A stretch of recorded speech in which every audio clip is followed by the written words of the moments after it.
pour vous dire brièvement, chaque présentation que j'ai faite ici, même pour la plupart des profs, sont des présentations, pour la plupart des cas, qui ont déjà été faites ailleurs. Okay? Par exemple, vous dire le décrochage, l'évolution thermique, etc., ont tout été présentés à une place. Celle-là, elle a eu tellement de succès. Je vais vous présenter, si vous comptez ce matin, à 4 différentes places. Elle a été présentée à London, Ontario, il a été présenté à Istanbul, il a été présenté en Allemagne et en Angleterre. Il a été présenté 4 fois. C'est quand même quelque chose de gros, mais j'espère que je pourrais vous intéresser, mais je vous dis tout de suite, c'est plus difficile pour moi de rentrer dans le côté très... C'est très technique au fond. C'est très poussé, c'est de la simulation. Maintenant, avant de commencer, je vais vous expliquer un peu l'histoire pour que vous compreniez tout à fait. Lorsqu'on parle d'aérodynamisme, autrefois, comment on faisait les calculs aérodynamiques? C'était par deux méthodes. Les méthodes intégrales et les méthodes discrètes. Les méthodes intégrales sont des méthodes qui utilisent les grosses équations d'Navier-Stokes. Les grosses équations d'Navier-Stokes, les équations, ils disent, vous avez une particule ou un volume de contrôle qui est transmis d'un point X à un point Y. Dessus, maintenant, qu'est-ce qui se passe? Vous dites, bon, il y a une convection. Il y a une équation qui décrit la convection. Vous avez un gradient de pression qui pousse. Vous avez une divergence de pression. Vous avez une vorticité. Donc la vorticité est écrite par une équation différentielle d'ordre 2, plus les forces de Coriolis, plus les variations thermiques. Donc ça vous faisait une grosse équation. Puis après, qu'est-ce qu'on appliquait dessus? On faisait plein d'hypothèses. On disait, la pression était quasiment constante, où il y a une petite variation, pas de vorticité, pas de lâcher de bio. Donc on faisait une modélisation très simpliste sur des grosses équations pour sortir des résultats qui sont plus ou moins bons. Puis après, il y a eu des méthodes numériques qui ont été inventées. Les méthodes numériques qui s'appellent des méthodes de discrétisation. C'est quoi les méthodes de discrétisation? C'était des méthodes qui brisaient l'écoulement en plusieurs points. Et à chaque point, on définissait une intensité. On appelle ça des sources. Des sources, il y a une projection de quantité de fluide. Et l'écoulement était une autre source encore, et l'interaction des deux était calculée. On appelait ça la méthode des pannes. Cette méthode était intéressante tant et autant qu'on pouvait faire une discrétisation très importante. C'est-à-dire des milliers de points pour définir l'écoulement. S'il y avait moins de points, vous avez moins de résultats, moins de bons résultats. C'est comme vous avez fait dans votre cours de méthode numérique, ingénierie assistée. L'ingénierie assistée, vous avez vu, par exemple, vous faisiez la méthode itérative. Si vous utilisez 3 parts, vous avez un niveau de convergence, vous utilisez 100 parts, vous avez l'autre niveau de convergence. C'est un peu la même chose. Je ne sais pas si vous avez vu la méthode de trapèze. C'est un peu plus représentatif. La méthode de trapèze, quand vous voyez, vous utilisez 4 segments, mettons, vous avez un résultat, vous utilisez 100 segments, vous avez un autre résultat. Parce que l'interpolation est meilleure. Puis, après, les ordinateurs ont été inventés et on a pensé à utiliser ce qu'on appelle les volumes finis. Les volumes finis et ce que maintenant on appelle la CFD. La CFD, ça réfère à Computational Fluid Dynamics. La dynamique des fluides appliquée à la mécanique des fluides résolue numériquement. Donc, qu'est-ce qu'on fait au fond? On prend l'écoulement, on le divise en certains volumes, des petits carrés de volumes, et sur chacun, on applique les équations de Navier-Stokes. Nous, tout ce qu'on a à définir, c'est quelles sont les conditions frontières. C'est-à-dire, mettons, je suis en train de souffler. Je n'ai pas besoin de calculer. Moi, je veux connaître la distribution de mon vent partout.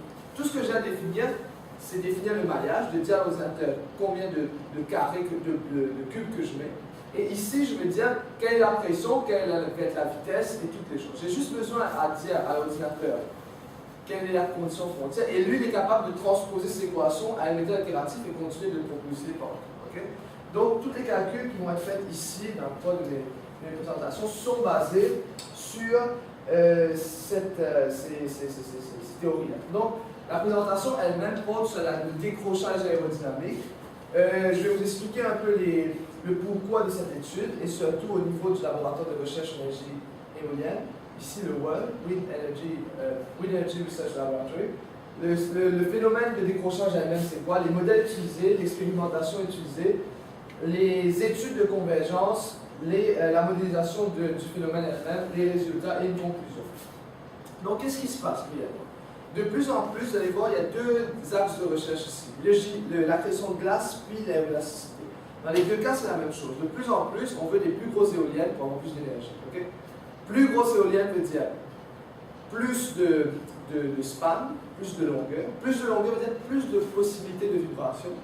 On veut aussi avoir plus de puissance en utilisant une plus grosse densité. Plus grosse densité, où on le trouve? lorsqu'il fait plus froid, plus d'accrétion de glace. Aussi, on veut diminuer la quantité de matière qui est utilisée. Par exemple, au lieu d'utiliser une pale qui est complètement pleine, il faut qu'elle soit plus légère, moins coûteuse. Donc, on utilise des trucs plus flexibles, plus casseux. Donc, de plus en plus, qu'est-ce qui se passe? On est en train de tendre vers le gigantisme, mais en même temps tendre vers des facteurs de sécurité très basses pour diminuer les coûts. Donc, on arrive à des zones très poussées, d'où la modélisation des phénomènes qui pourraient causer leur bris est très importante. Ces phénomènes sont appelés des phénomènes aéroélastiques. Aéroélastique veut dire quoi? C'est une interaction fluide-structure. Ça veut dire, qu'est-ce que ça dit exactement?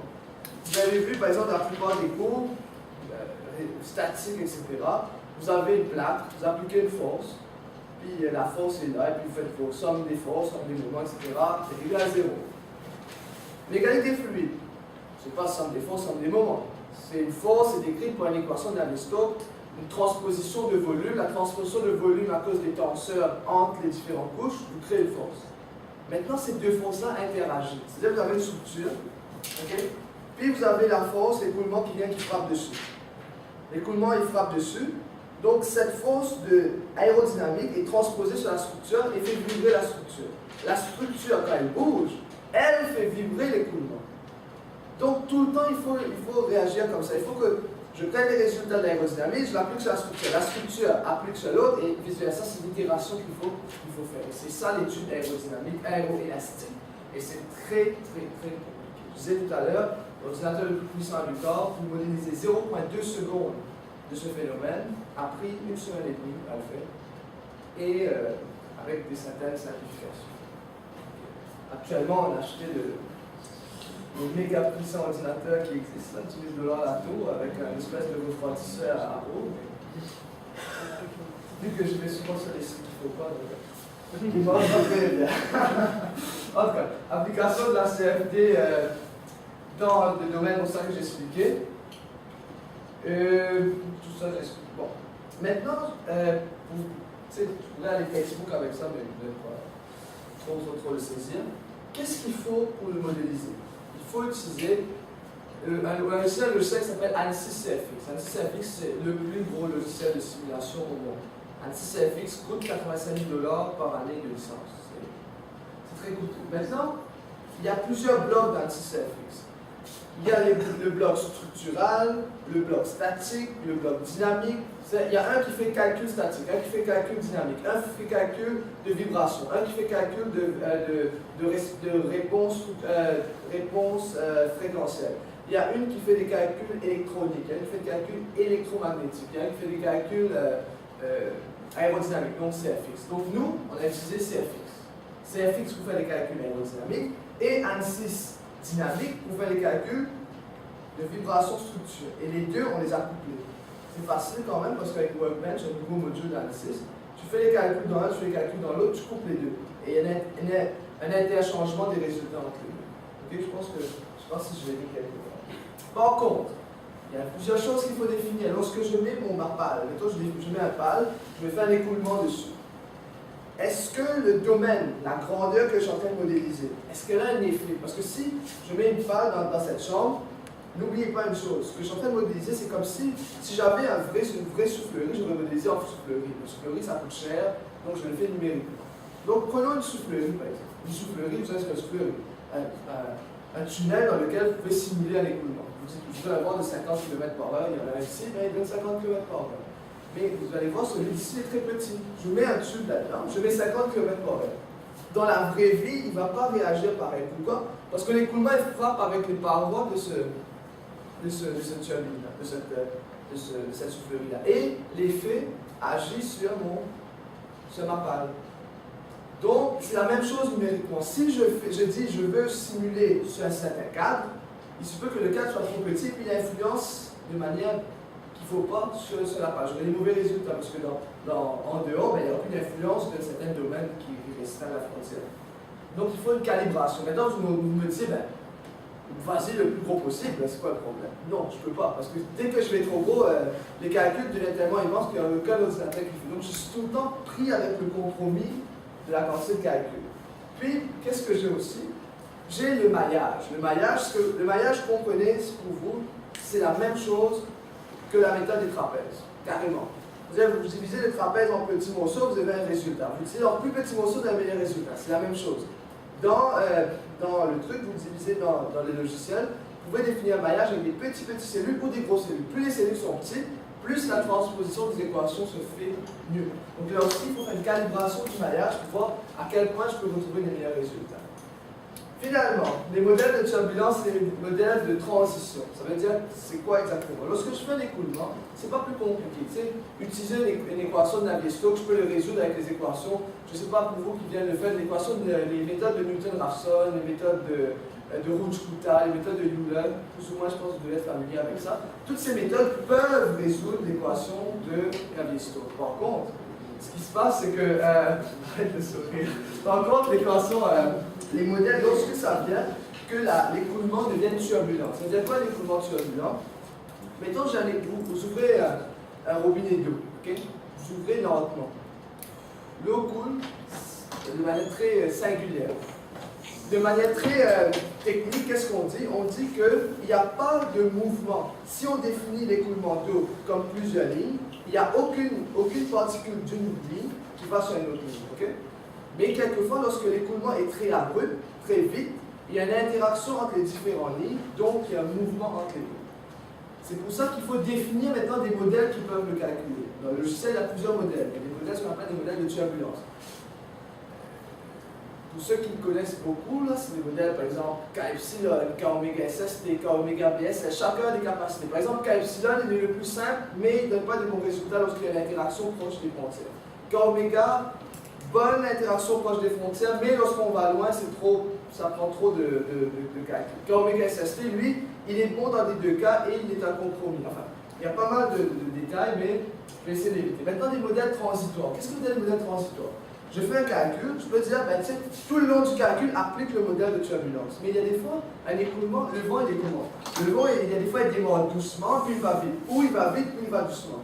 Donc, je ne peux pas appliquer un modèle de turbulence tout le temps. Des fois, c'est pas vrai, c'est pas faux. Donc, il faut que je code un moyen qui dit, écoutez, lorsque tu arrives à tel niveau de quelque chose, de turbulence, de vitesse, de pression, c'est-à-dire, je le définis un gradient de pression, à ce moment-là, je change carrément la méthode, le modèle de turbulence qui est utilisé.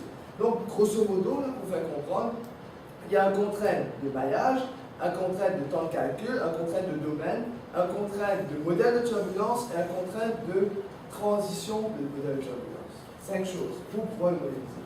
Et tout ça modélisé numériquement. Maintenant, je vais vous expliquer dans des mots assez simples qu'est-ce que veut dire le décrochage. Je pense que je ne l'ai pas dit. Le décrochage, c'est quoi? Vous avez une pale, ok? D'habitude, un avion, il est plus ou moins droit, il est plus ou moins horizontal, une aile d'avion. Mais une pale éolienne, elle a plus ou moins un angle d'attaque pour augmenter le coefficient de potence, pour augmenter la puissance. Okay? Mais donc, qu'est-ce qui se passe? D'habitude, il y a un problème. Je vais vous dire, il y a un problème qui s'appelle la divergence. La divergence veut dire, lorsqu'il y a une disparité de pression, l'aile, elle tord comme ça. Et puis, à un moment donné, les forces de rigidité sont égaux aux forces aérodynamiques et il y a une stabilité. Ça s'appelle la divergence. Et puis, quand c'est dépassé, il y a une divergence, puis ça brise. La décrochage veut dire quoi? Ça augmente, ça augmente, ça augmente, ça augmente, ça augmente, ça augmente, jusqu'au moment où les streamlines, les lignes de courant, les lignes qui définissent l'écoulement ne s'appliquent plus sur la pale. Par exemple, vous avez ici, mettons, une pale qui est droite. L'écoulement, il vient là, il fait vraiment ça. Il se rejoint. Lorsque l'angle d'attaque devient assez grand, comme ça, il y a un angle d'attaque, qu'est-ce qui peut se passer? Ici, l'écoulement peut toujours suivre, mais arrivé à un moment donné, l'écoulement qui est là, l'angle d'attaque est tellement fort qu'il se crée ce qu'on appelle des lâchers de vorticité. Et les lâchers de vorticité, ils font dévier l'écoulement. Et lorsqu'il fait une déviation de l'écoulement, qu'est-ce qui se passe? On a un gradient de pression qui est négatif ici. Avec un gradient de pression qui est négatif là, qu'est-ce qu'il veut dire? C'est-à-dire que la pression finalement, ici, devient négative, la pression ici est plus forte, et l'aile, elle tombe d'une shot. Lorsque vous allez dans un avion, on dit, ah ben, il y a une zone de turbulence quelque part, c'est pas une zone de turbulence. c'est la zone de décrochage. Vous allez dans l'avion, vous sentez, ça fait une sensation que ça tombe d'une shot, vous êtes rentré dans une zone de décrochage. À ce cas-là, ce n'est pas l'avion qui a changé de forme, là, mais c'est plus l'écoulement elle-même qui a changé de forme. Ok, il fallait modéliser ce truc-là. Bon, tout ça, j'ai raconté l'histoire. Voici le modèle qu'on a utilisé. Le modèle qu'on a utilisé s'appelle un modèle S809. Vous allez me dire pourquoi utiliser un S809 par autre chose. C'est toi qui m'as demandé la question ce matin. On m'a demandé pourquoi est-ce qu'on peut utiliser n'importe quelle forme d'aile. Oui et non. Le logiciel peut le faire. Je pourrais plus dire, fais une aile qui ressemble à je sais pas, une chaise, mais on prend quelque chose. On va prendre quand même une forme qui est standard. Pourquoi? Parce qu'on fait des tests pour des compagnies, pour des entreprises. Donc les entreprises ne sont pas intéressées à modéliser n'importe quoi. Ils veulent des choses, par exemple, un S809 faut utiliser dans des types d'avions de bombardier, donc allez-y avec. Aussi, pourquoi utiliser le S809? Parce qu'il existe des résultats expérimentaux dessus. Ces résultats coûtent très très cher. Ces résultats proviennent du laboratoire de recherche en énergie. Laboratoire de recherche nationale en énergie renouvelable des États-Unis, qui est affilié avec la NASA.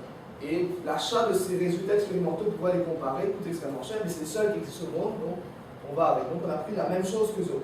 Une corde de 0,457 mètres. Voilà, donc c'est la même chose. Donc ce que eux ils donnaient, ils prédisaient un nombre de Reynolds fixe entre 1 et pas un nombre de Reynolds, un range de nombre de Reynolds entre 1 et 3 millions. Un nombre d'attaques qui variait entre moins 20 et 20, et aussi on avait d'autres résultats qui provenaient de OSU, Ohio State University, qui donnaient plus ou moins les mêmes résultats. Donc on voulait comparer nos résultats simulés, numériquement avec des calculs, avec leurs résultats expérimentaux. Premièrement, voilà, on a fait des tests de convergence avec le domaine. Je vais vous passer les détails, là, mais il y a des méthodes pour vous dire quel domaine c'est. Donc on a pris, vous voyez, ici c'est la base, ça c'est le premier domaine qu'on a utilisé, le domaine plus ou moins grand, avec une certaine longueur ici, une certaine longueur caractéristique.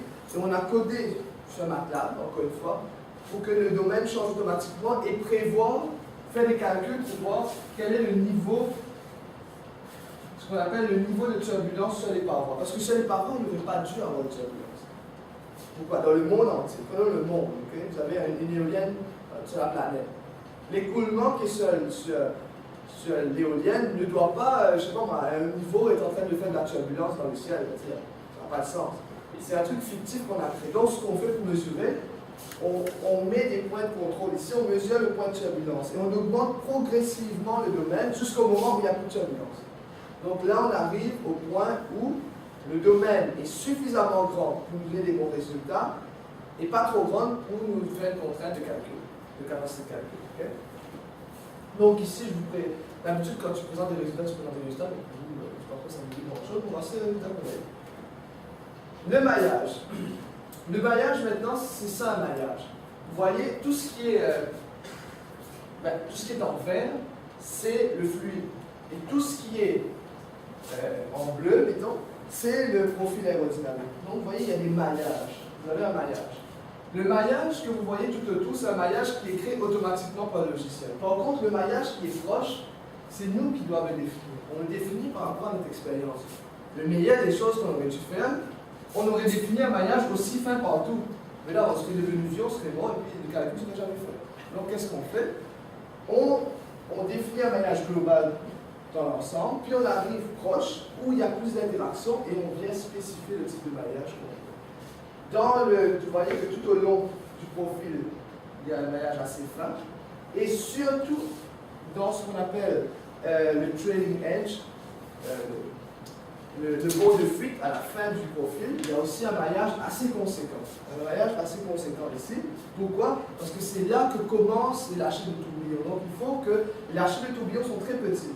Donc le problème, c'est qu'il ne faut jamais que le lâcher de tourbillon soit plus petit que le maillage elle-même. Sinon, on ne le voit pas.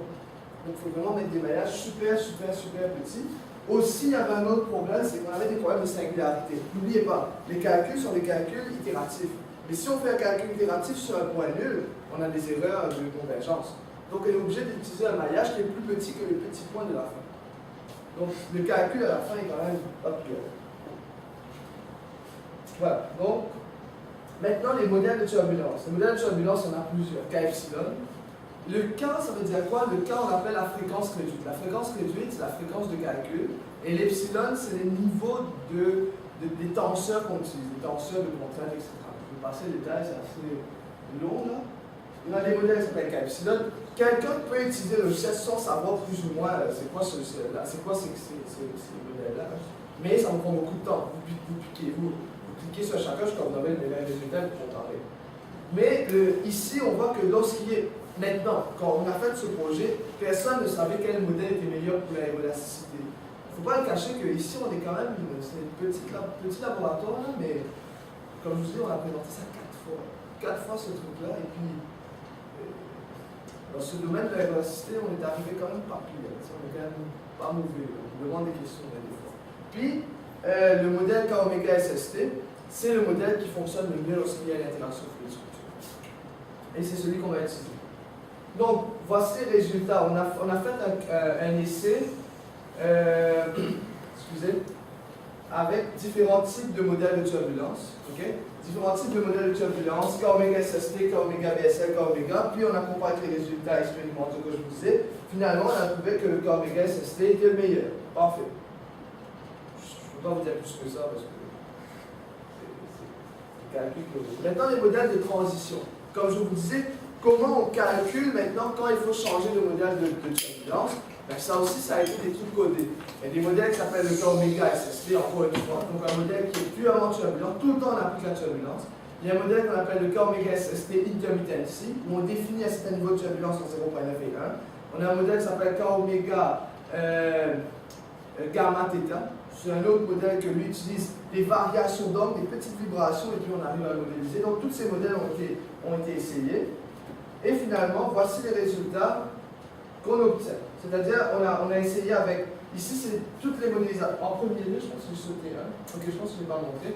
On a fait une première modélisation avec les différents types de modèles transitoires. On a vu que le K-Oméga Gamma Intermittency était le meilleur. Et puis on a fait un test pour voir quelle valeur du intermittency était la meilleure. On a essayé entre 0.2 et 0.8, puis on a diminué 0.4. Donc on a vu que intermittency de 0.4 était le meilleur. Je vais vous dire, sincèrement, c'est juste du pitonnage. C'est pas pour choisir quel niveau, on ne sait pas. Puis, on a essayé toutes les méthodes avec le 0.1. On a comparé le meilleur modèle de l'intermittency. Le problème de l'intermittency, il faut connaître le coefficient. Les autres, ils ont un modèle, puis c'est fini.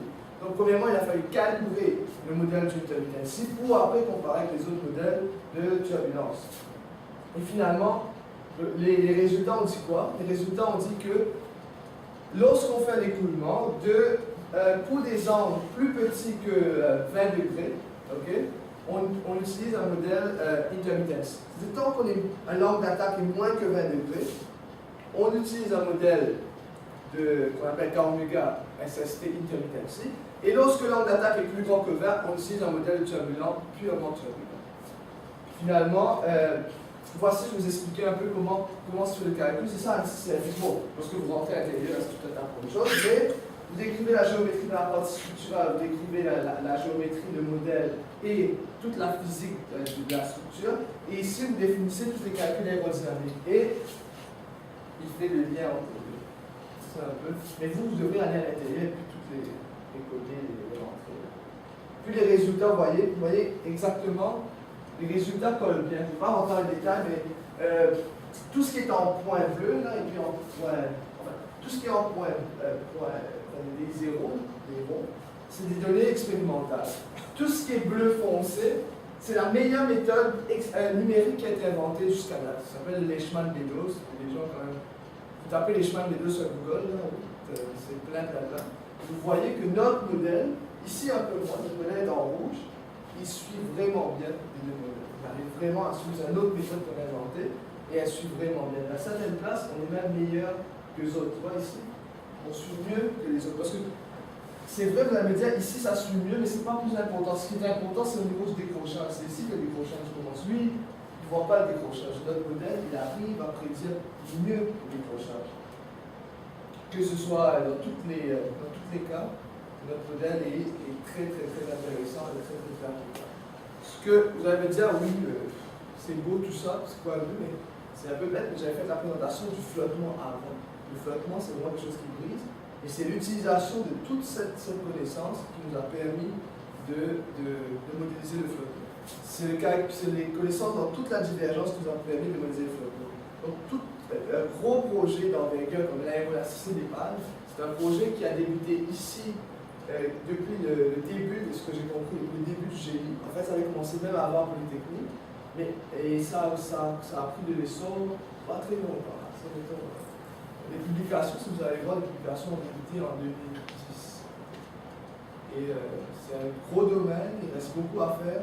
Moi, je tire un peu ma révérence avec ce truc, pas que je l'aime pas, là, mais tu sais, à un moment, l'ordinateur ne peut plus faire quoi que ce soit, tu sais pas grand chose, l'ordinateur ne peut pas calculer ce que tu peux faire. Mais moi, je me suis mis plus dans les calculs de terrain, les calculs de ces choses-là. Mais il reste des gens qui sont intéressés à travailler dessus, surtout le deuxième volet, qui doit intégrer.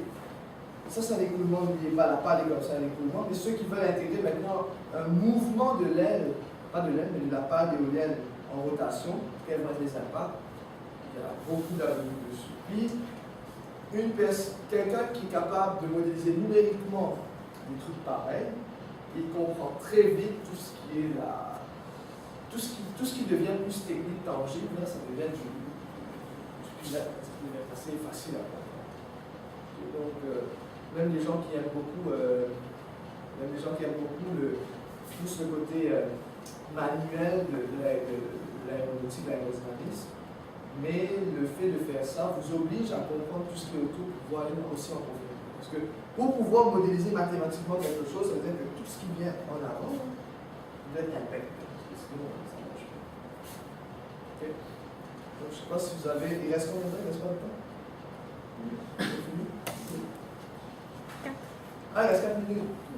Ok. Peut-être juste je vais vous montrer brièvement, pour ceux qui n'étaient pas là matin, les nouvelles. C'est surtout pour intéresser le monde qui n'était pas là. Les autres, les logiciels qu'on a, bon, je vais passer vite, OpenFOAM, on a plusieurs logiciels qui font des calculs. Vous voyez, on a quelques logiciels qui font des calculs assez extravagants. Ici, pour vous montrer, on a un barrage d'eau.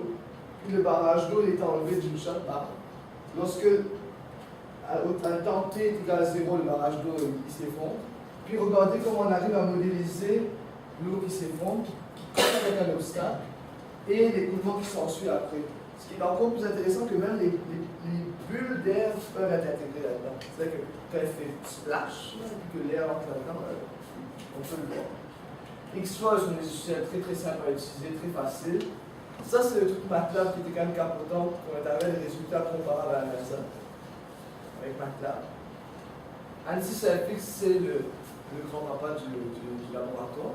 Avec vous avez, on rappelle, une présentation d'écoulement de transfert de chaleur, modélisation du pont de Tacoma, vibration fréquentielle, une analyse transitoire d'indice de freinage, pompe centrifuge, etc. Écoute, avec ANSYS FX, on peut quasiment tout faire. Donc, pour ceux qui sont intéressés, je vous incite à utiliser. Vous avez des questions? Ouais. Moi, c'est par rapport à la force de Coriolis. La force de Coriolis, est-ce qu'on la prend en considération seulement qu'un déplacement? Non, parce que si c'est une éolienne, il n'y a pas de déplacement. Oui, mais ça dépend de ce que tu entends par déplacement. Parce que la force de Coriolis, tu le prends en compte lorsque tu as un déplacement, même si le déplacement est relatif. Par exemple, ton éolienne, même si elle est fixe, le fait que le rotor, elle bouge de manière rotationnelle. Donc lui, il y a un mouvement, il y a un déplacement relatif avec la Terre. Parce que ce n'est pas un axe complètement perpendiculaire. Si c'était un axe complètement perpendiculaire, nous, là, tu comprends complètement. Mais vu que la Terre est bombée et que la pale n'est pas complètement plate, ben, il faut le tenir en compte l'effet Coriolis. Mais je t'avouerai que nous, on n'a pas pris en considération parce que des études préliminaires ont été faites pour voir que l'intégration des forces de Coriolis ne donnait pas une grosse variation des règles.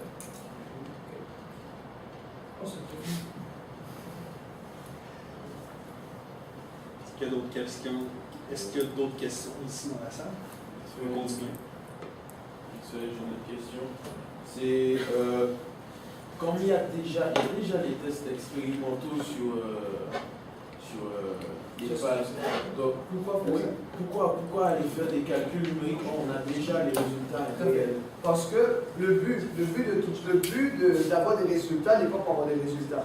Le but d'avoir des résultats, c'est pour contrôler quelque chose. Par exemple, je te dis une voiture, je mesure quelle est la tension qui passe dans les câbles de la voiture lorsqu'il y a une espèce de problème dans le moteur. Exemple. J'ai le résultat, je veux faire autre chose des résultats, je veux contrôler les résultats. Mais le contrôle des résultats avec des données expérimentales, ça ne peut pas se faire. C'est juste un graphique, c'est juste du papier. Là. Par contre, une modélisation, oui, j'ai des résultats pour prouver que mon modèle est bon. Lorsque j'ai un modèle, ce modèle peut être imbriqué dans ma cloud, sur lequel j'applique un modèle de contrôle, il peut être imbriqué dans un autre logiciel sur lequel j'applique un modèle de contrôle, ou que je définisse un autre modèle d'amortissement dans Simulink, dans ANSYS CFX, que j'intègre là-dedans, et je vais voir les résultats. Est-ce que cette fois-ci, j'ai plus de décrochage, tu vois? Le modèle est important. L'expérimental, il est important pour calibrer les résultats, pour voir si mon modèle est bon. Mais autre chose, on ne peut pas l'utiliser. Par contre, des résultats avec un modèle qui a été bien calibré avec des données expérimentaux, lui peut être utilisé pour vraiment arriver à notre fin. Parce que notre fin, c'est vraiment d'avoir un système de contrôle sur l'éolienne qui dit ben, lorsque tu as un certain niveau de vibration, arrête l'éolienne ou change de. Par exemple, je n'ai pas fait le coup, mais il y a une méthode de contrôle qui s'appelle une méthode de contrôle par variation, par décrochage aérodynamique. C'est-à-dire que lorsqu'il y a trop de divergence, il va être brisé, mais tu augmentes par exprès rapidement l'angle d'attaque pour qu'il y ait un décrochage que ça retombe. Mais comment pouvoir dire à l'éolienne de le faire? C'est-à-dire d'avoir un modèle qui est déjà existant, qui compare avec, puis lorsqu'il arrive à une telle comparaison, ben, tu actives l'actionneur. Donc tu fais un modèle numérique pour le faire. Donc, si je comprends bien, c'est tu essaies de créer un modèle qui, une fois créé, après ça, il va pouvoir appliquer n'importe quelle balle, puis la balle multipliée par le modèle que, lorsqu'on dit utilisé par le modèle qui a été créé, même s'ils n'ont jamais testé la balle, ils savent qu'ils vont avoir les bons résultats. Parce que le modèle calcule correctement la chose. Aussi, je n'ai pas pensé à répondre, c'est une bonne argument que tu as dit, c'est aussi un modèle générique. Par exemple, aujourd'hui, il y a la plus grosse compagnie au monde, quasiment en termes de simulation, il demande de faire une espèce de simulation. Okay? Cette simulation, quelqu'un aurait pu aller voir mettre des mains de mesure un peu partout, mesurer, mais les mains de mesure, une fois qu'elles sont mises, tu ne peux pas les réutiliser. Mais un logiciel, une fois qu'elle est bien calibrée, tu l'utilises partout. Aussi, c'est bon? Ok. En fait, merci beaucoup vous autres d'être venus aujourd'hui. J'espère que vous serez nombreux, vous serez tous présents, surtout à 2h50. Merci à toi pour le colloque. Non, merci à tous.